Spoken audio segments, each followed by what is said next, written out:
Au Cap-Vert, les importations ont enregistré une hausse de 31,2% et une diminution des exportations d'environ 17,8% au troisième trimestre 2022 par rapport à la même période en 2021, selon les données publiées par l'Institut national de la statistique. Ainsi, l'euro reste le principal client du Cap-Vert, absorbant environ 93,7% de ses exportations totales, et les produits les plus exportés par le pays sont les préparations et conserves de poissons, les vêtements et les poissons, crustacés et mollusques.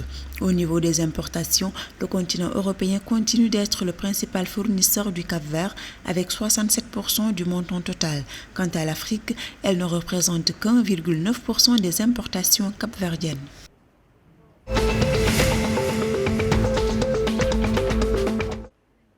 Dans une adresse à la nation le 30 octobre 2022, le président du Ghana, Nana Akufo-Addo, a déclaré que le gouvernement s'efforçait à garantir des sources fiables et régulières de produits pétroliers abordables pour le marché ghanéen afin de stabiliser les prix du carburant. Au Ghana, la hausse des prix des produits pétroliers a considérablement réduit le revenu disponible en augmentant les budgets des ménages non seulement pour les carburants, mais aussi pour les frais de transport, les produits vitaux et d'autres besoins et services. Puis ce 1er novembre 2022.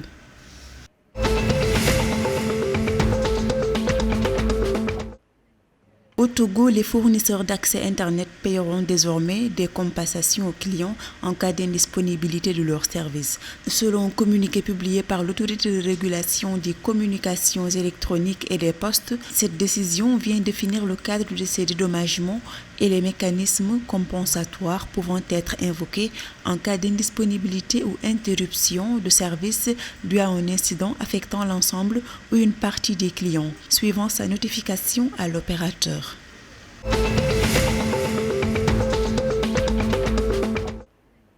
Au Burkina Faso, 708 341 élèves sont en situation de rupture scolaire et 4 258 structures scolaires réparties en 76 communes sont entièrement fermées.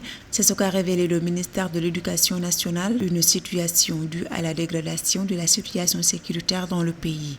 Pour pallier le problème, le ministère a annoncé la mise en œuvre d'une stratégie nationale de l'éducation en situation d'urgence évaluée à 54 millions de dollars.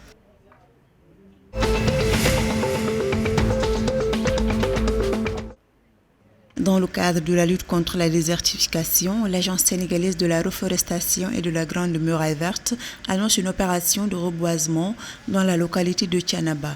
Il s'agira de la mise en terre de 5500 arbres fruitiers. Selon le gouvernement sénégalais, cette initiative devrait également contribuer à la lutte contre la pauvreté à travers la création d'emplois décents pour les jeunes et les femmes.